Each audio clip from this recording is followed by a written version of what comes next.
Hey, my name's Ted, and today we're going to upgrade the engine-driven electrical system on my Holiday Rambler, and we're also going to explore the expletive section of the Caterpillar factory service manual for my 3126.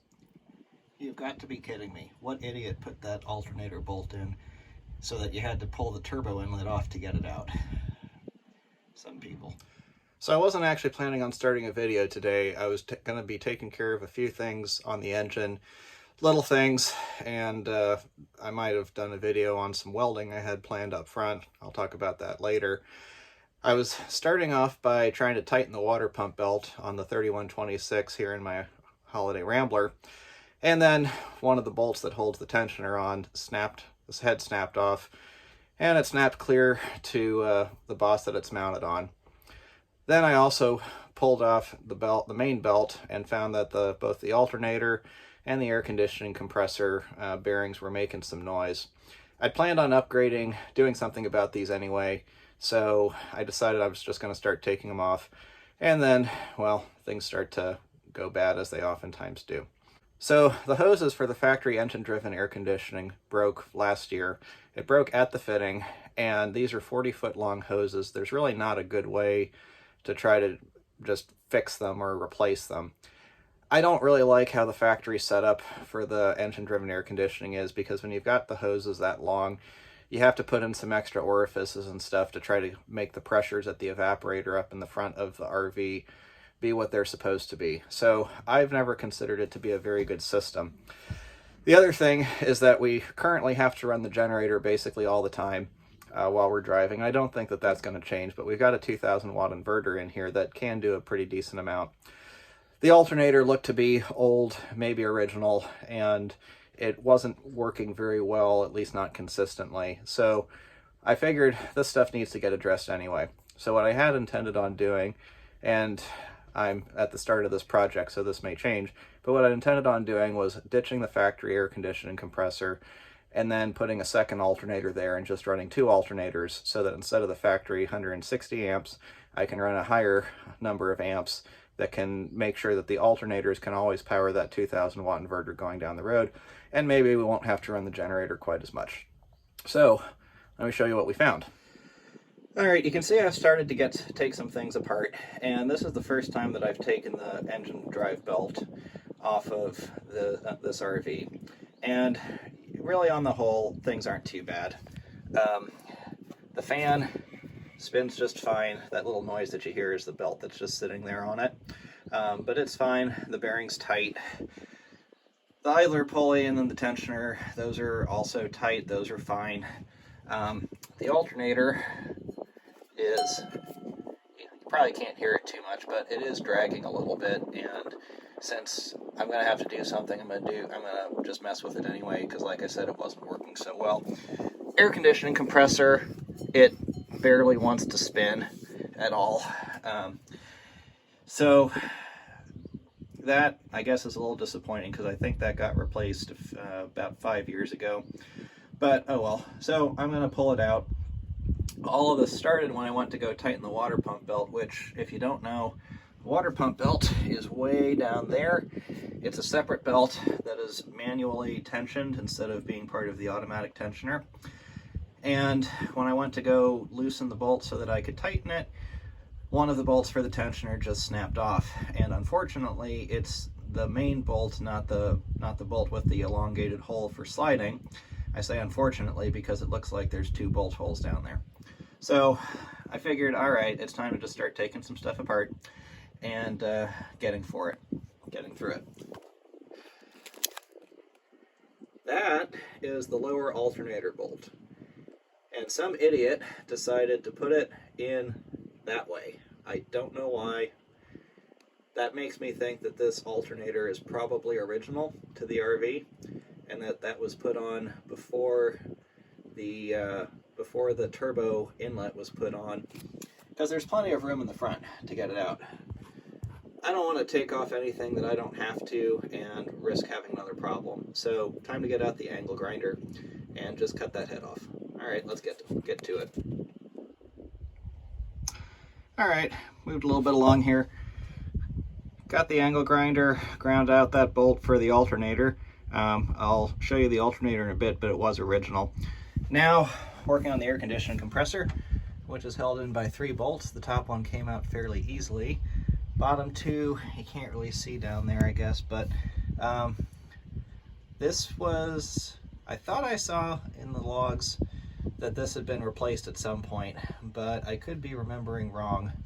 This could be original as well, but certainly the hoses were original, but that's not surprising. The compressor itself, I guess, it looks pretty original. So, all right, let's get those out. I had to get this forward bottom one started with the breaker bar, so that's never a good place to start, but let's get this thing out. Well, that took a whole lot more cursing than I thought it was going to, but I guess I shouldn't be all that surprised. I'll go outside here in a second and show you the compressor and the alternator, but now I've got those out. Basically, what I'm going to need to do next is figure out a couple of alternators. I might be able to get away with the same types. I may need to get a couple of different types. I'd rather get the same if I can, and maybe I'll have to modify the brackets a little bit to make that work. I think that should be doable. But then I'm going to have to just mount them in there, make sure that everything lines up for the pulleys. Might have to do some spacing and such there, and then make sure that I have adequate positive power. I'm not going to get to that today, but since I don't have them, got to figure out what to order.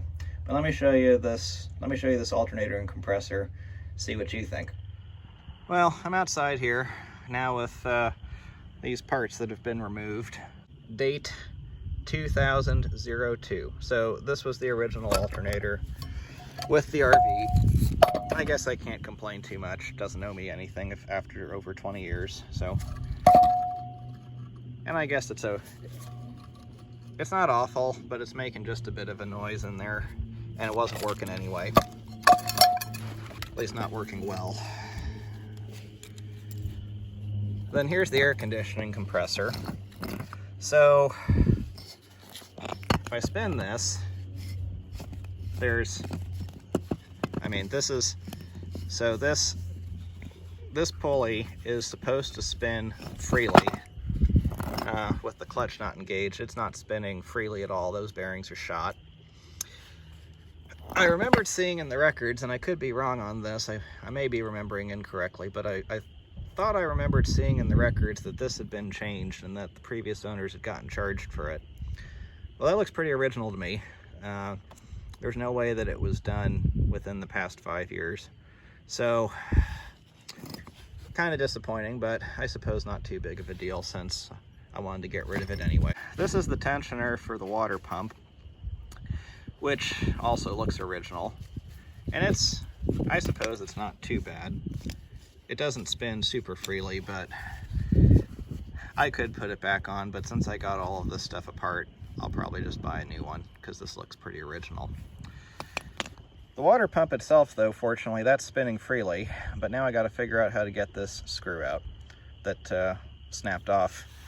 And I don't think I can get a good video in there just because of how tight things are, but it was this bolt that snapped off, which is pretty unfortunate because if it was the bolt over here that snapped off, there were actually two bolt holes in the housing right next to each other for this area. So if one had snapped off, I could have just put the other one on. And I suppose if I'd have known that, I might have tried just tightening it. You can see you put a 1/2-inch drive in here to tighten it, and then you tighten this side down with your wrench or socket while you do it. So, well, there's a little bit more daylight left in the day, so I should better go take a look at what I'm going to do about this snapped off. The water pump belt had looked fine, but when I pulled it off, it actually was in bad shape. So it's a good thing that I'm checking this out and getting it replaced. The belt for the main belt is fine. That was replaced. That's definitely not original, but it wouldn't surprise me if the water pump belt was either replaced a long time ago, maybe even original. So fun to get one working on old RVs. This was I was planning on making some more progress on the interior remodel, specifically with the shower, but I wanted to tighten up that water pump belt, and then next thing you know, got a whole bunch of stuff torn apart, but that's how it goes sometimes. So all right, so you can see that I've got the 28 SI alternator in and bolted up. Ended up being fairly simple to just make a bracket. There's enough room to just put a piece of metal in front. Those bolt holes those bolts get fairly close to the line of the belt, but the belt's going to be basically going in between the pulley and the bolt on this side and completely away from it on this side. I am starting to wonder if the belt is going to fit or if I'm going to need to get a longer one, but we'll see. Obviously the wiring needs some cleaning up, but I've got the power wire and I've also got the sensing wire that goes to the battery bank set up for it. So next is putting in the top alternator. Just wanted to show you this part because once the top alternator's in, you won't be able to see a whole lot. So let's put it in. All right, we've got both of the alternators in place and wired up. There's still a lot of cleanup to do. And one thing that I also realized is that the bolt that I bought for the bottom of the top alternator is actually too short. I need to get the next size up. The other thing is that if you look carefully, you can see that this belt is actually too short. It's just barely too short, but it is too short. I have to skip the idler pulley there to get it all over everything. I don't want to drive it like that, but I think I can start it like this just to make sure everything looks like it's working, and then hopefully I can get to Freightliner before they close and see if they have a bigger belt. So let's start powering things on, see how it looks. I got to editing this video and realized that I didn't end up recording anything where I said what it was I decided to go with. So I'm back here with the batteries because I figured this is going to be the easiest way to explain it. I went with two alternators. Where the air conditioning compressor was, you saw I put a GM 28 SI alternator, and then this factory alternator is a Leece-Neville. It was a 200 amp, and I went with an upgraded 270 amp, which has a bigger case, but it has the same bolt pattern, so it otherwise just bolted right up in place. The GM 28 SI, as you saw, I had to basically just put a piece of steel in for the top bolt. If I'd gone with a smaller or otherwise kind of different bolt pattern, I probably could have made it bolt up a little bit better, but lesson learned there. Both alternators are self-exciting, meaning that all you have to do is run the power wire. The factory power wire from the alternator, there's a single wire, and then there's a set of diodes so that the two battery banks don't end up feeding each other. I bypassed that entire system, and what I did then was I ran two new power wires, one there, and then one that goes right there to that bolt there.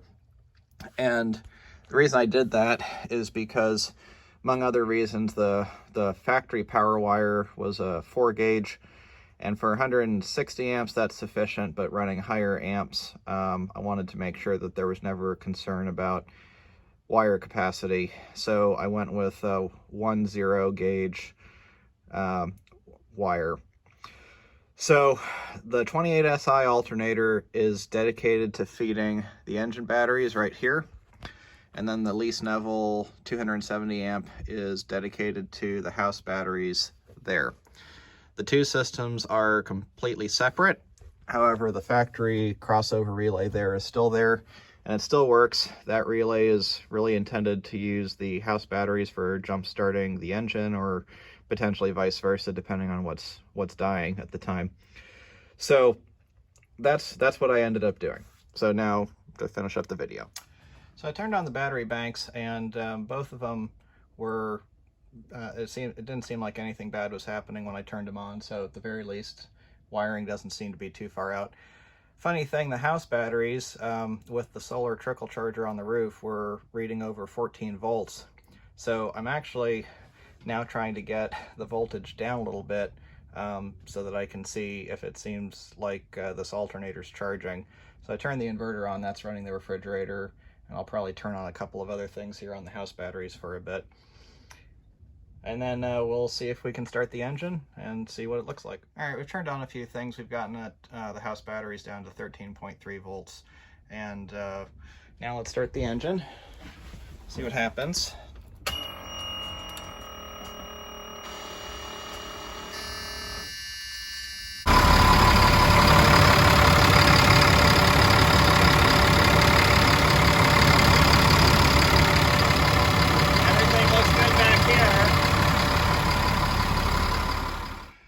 Well, I didn't end up doing much video while the engine was running because I keep on forgetting about all the alarms that this thing has when it's unhappy about something. Both the alternators work.